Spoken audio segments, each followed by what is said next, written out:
Hello everyone, welcome to my channel ड्यू सॉल info. आज मैं फिर से आप सभी के लिए हिंदी एईसीसी अर्थात हिंदी भाषा संप्रेषण के मोस्ट इम्पॉर्टेंट क्वेश्चंस लेकर आई हूँ। जैसे कि मैंने पहले भी बताया है कि दिल्ली यूनिवर्सिटी अपने क्वेश्चन को रिपीट करती रहती है, इसलिए हम आप सभी के लिए क्वेश्चन सीरीज लेकर आए हैं और ये हमारा पार्ट 2 है। अगर आपने पार्ट 1 नहीं देखा है तो उसे भी देख लीजिए, क्योंकि उस वीडियो में भी मैंने कुछ इम्पॉर्टेंट इन्फॉर्मेशंस और क्वेश्चंस बताए हैं। और पूरी वीडियो को ध्यान से देखें। अगर आप चैनल पर नए हैं तो चैनल को सब्सक्राइब कर लीजिए, साथ में बेल आइकन को प्रेस कर लीजिए, ताकि जितनी भी अपडेट्स आए या फिर ये जो सीरीज चल रही है इसके जितने भी वीडियो आए उसके नोटिफिकेशन आपको मिल जाए। तो आइए स्टार्ट करते हैं आज की वीडियो। और ये है आपका दूसरा प्रश्न आपके स्क्रीन पे।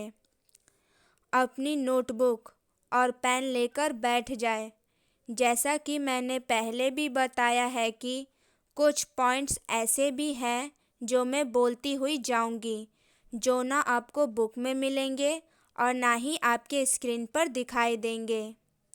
और जो मैं पॉइंट्स बोलते हुए जाऊंगी ना, उसे भी नोट डाउन करना है, और जो स्क्रीन पर दिखाई दे रहे हैं उसे भी नोट डाउन करते रहना, ठीक है। दूसरा क्वेश्चन है, संप्रेषण के प्रकारों के अंतर को स्पष्ट करते हुए संप्रेषण की संभावनाएं बताएं। स्टूडेंट क्वेश्चंस को बड़े ध्यान से सुनना, ठीक है, तभी समझ आएगा। संप्रेषण के प्रकार बताने हैं और संप्रेषण की संभावनाएं बतानी है, ठीक है। तो इसके आंसर लिख लीजिए आप लोग। आंसर शुरू करने से पहले संप्रेषण को जान लीजिए कि संप्रेषण किसे कहते हैं। जब दो व्यक्ति या दो से अधिक व्यक्ति आपस में बातचीत करते हैं ना, तो उसे संप्रेषण कहते हैं, ठीक है, समझ आया। तो पहला टॉपिक है हमारा संप्रेषण के प्रकार। इसकी डेफिनेशन लिख लीजिए आप लोग। मनुष्य एक सामाजिक प्राणी है और अपनी मूलभूत आवश्यकताओं की पूर्ति के लिए उसे समाज में रह रहे लोगों के साथ संप्रेषण करना पड़ता है, ठीक है। मनुष्य अलग अलग स्थिति में अलग अलग प्रकार से संप्रेषण करता है, परंतु भाषा मानव जाति की सबसे अमूल्य संपत्ति है, जिसकी सहायता से हम लोगों तक अपने विचार, अपनी भावनाओं या कोई जानकारी सहजता से पहुंचा सकते हैं, ठीक है। संप्रेषण 3 प्रकार के होते हैं, ये बहुत इंपॉर्टेंट है, लिख लेना, ठीक है। पहला अमौखिक, दूसरा मौखिक, तीसरा लिखित, ठीक है। अमौखिक की डेफिनेशन लिख लीजिए। अमौखिक अमौखिक संप्रेषण की प्रक्रिया में चिन्हों, संकेतों, प्रतीकों और शारीरिक हाव भाव के द्वारा अपने विचारों, भावनाओं, सूचनाओं इत्यादि को दूसरों तक पहुंचाया जाता है, ठीक है। एक आप लोग उदाहरण ले लीजिए। ट्रैफिक पुलिस द्वारा यातायात का सुचारू संचालन हाथों के संकेतों द्वारा किया जाना, ठीक है। सेकंड उदाहरण है, सड़कों पर यातायात सुचारू रूप से चलाने के लिए साइन बोर्ड का उपयोग किया जाना इत्यादि, ठीक है, समझ आया इतना। सेकंड है हमारा मौखिक संप्रेषण। मौखिक संप्रेषण मुख से बोलकर किया गया जाने वाला संप्रेषण मौखिक संप्रेषण कहते हैं। जो मुंह से बोलते हैं ना, उसे मौखिक संप्रेषण कहते हैं सरल भाषा में, ठीक है। इसमें वक्ता और श्रोता दोनों आमने सामने होकर मौखिक वार्तालाप करते हैं। विशेषतः इसमें भाषा और शब्दों का प्रयोग किया जाता है। एक शिशु का मानसिक विकास मौखिक संप्रेषण के बल पर ही किया जाता है। ठीक है। मौखिक संप्रेषण के माध्यम दो भागों में बांटा गया है। पहला परंपरागत माध्यम, दूसरा आधुनिक माध्यम। ठीक है। परंपरागत माध्यम। परंपरागत संप्रेषण माध्यम हमारी ग्रामीण संस्कृति की देन है। इन परंपरागत जन माध्यमों में लोक नृत्य, लोक कथा, लोक नाट्य, कठपुतली, अभिनय, नुक्कड़ नाटक आज भी प्रभावशाली संप्रेषण के सशक्त माध्यम हैं। यह सभी कलाएं निरक्षरता, अंधविश्वास, सांप्रदायिक बैर, जनसंख्या नियंत्रण, कुपोषण और स्वच्छता, दहेज प्रथा, शौचालय आदि सामाजिक बुराइयों के विरुद्ध जागृति पैदा करने में अपनी महत्वपूर्ण भूमिका निभाती है। ठीक है। अब हम नेक्स्ट है हमारा आधुनिक माध्यम। आधुनिक माध्यम के अंतर्गत radio, Doordarshan, computer, internet, video, networking cable, dish, TV, FM, WhatsApp, Facebook, Twitter इत्यादि की सहायता से लोगों तक विभिन्न प्रकार की जानकारियां या सूचनाएं पहुंचाने में यह अपनी प्रभावशाली भूमिका अदा करते हैं। ठीक है। साक्षर, निरक्षर, निर्धन और नेत्रहीन सभी मनुष्य के लिए आधुनिक संप्रेषण एक वरदान सिद्ध हुआ है। ठीक है। इतना समझ आया आप लोगों को? मौखिक संप्रेषण के लाभ, ये बहुत इम्पोर्टेंट है, लिख लेना। ठीक है स्टूडेंट। पहला है, यह अत्यधिक प्रभावशाली होता है और इसे पुनः संप्रेषित किया जा सकता है। ठीक है। सेकंड है, इसमें वक्ता का मूल्यांकन तुरंत किया जा सकता है। ठीक है। थर्ड है, लिखित संप्रेषण की वजह अल्प समय में यह प्रसारित किया जाता है। ठीक है। फोर्थ है, इस संप्रेषण के द्वारा किसी बड़े समूह के साथ संवाद किया जा सकता है। ठीक है। समझ आया इतना? अब आप लोग मौखिक संप्रेषण की सीमाएं लिख लीजिए।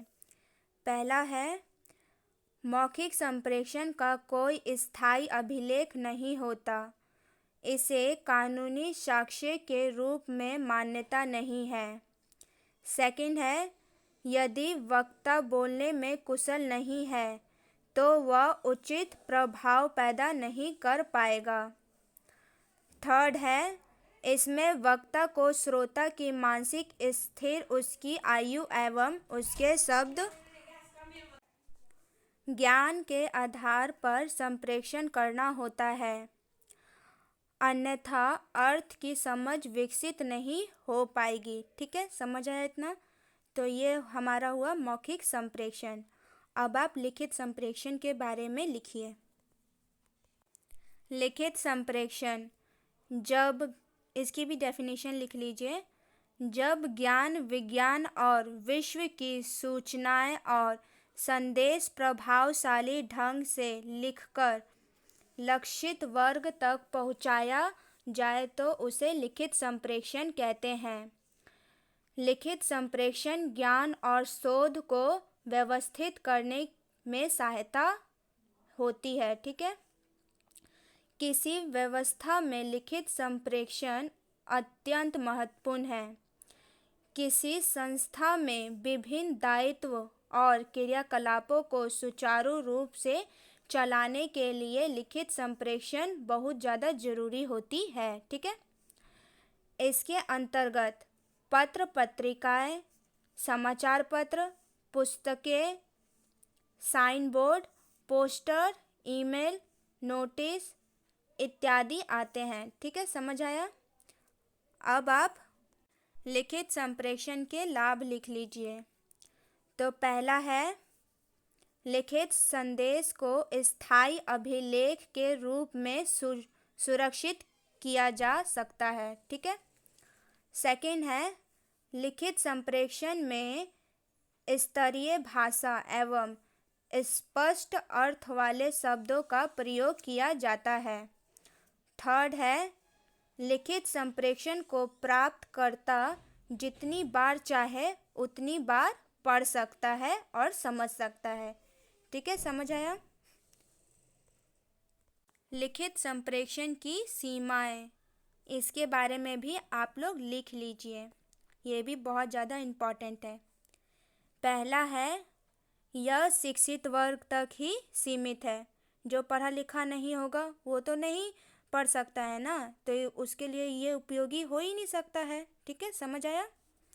सेकंड है, यह संप्रेषण बहुत औपचारिक और जटिल होता है। ठीक है। थर्ड है, इसमें तुरंत फीडबैक नहीं मिलता। ठीक है। फोर्थ है, इस प्रक्रिया में सूचना संग्रहण करने, तैयार करने, टाइप करने और जांच करने में काफ़ी समय लगता है और यह अत्यधिक महंगा भी हो सकता है। ठीक है, समझ आया? इसकी ये सीमाएं थी।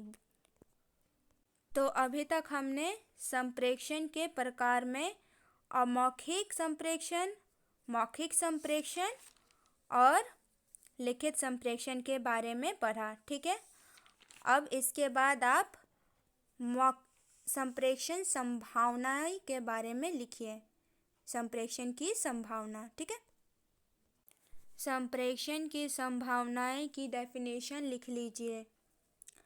संभावना से अभिप्राय है किसी घटना या काम के फलस्वरूप वह स्थिति जिसमें उसके पूर्ण होने की उम्मीद हो, और संप्रेषण की संभावना से अभिप्राय संप्रेषण की प्रक्रिया के बाद उसके क्या क्या परिणाम मिल सकते हैं, इसका अनुभव लगाना संप्रेषण की संभावनाएं कहलाता है।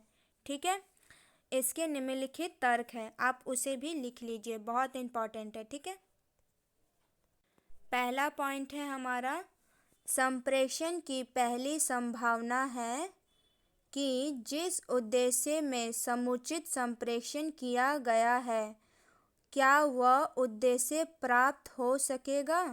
ठीक है। सेकंड है, किसी भी सूचना, जानकारी, संदेश इत्यादि को सर्वप्रथम स्वयं संग्रह एवं विश्लेषण करके आत्मविश्वास एवं प्रभावपूर्ण तरीके से श्रोता के समझ रखना चाहिए, जिससे संप्रेषण के प्रभावी होने की संभावना बढ़ जाती है। ठीक है। थर्ड है हमारा, संप्रेषण समाज में लोगों को क्रियाशील होने के लिए प्रेरणा प्रदान करता है। ठीक है। फोर्थ है, संप्रेषण के द्वारा व्यक्ति की अभिव्यक्ति एवं व्यवहार परिवर्तन में सहयोग मिलता है। फोर्थ है, संप्रेषण प्रक्रिया के द्वारा लोगों के सोचने, समझने और सीखने के नज़रिए में भी परिवर्तन लाया जाता है। फिफ्थ है, संप्रेषण जनमत को प्रभावित करने के लिए भी महत्वपूर्ण रूप से उपयोगी है।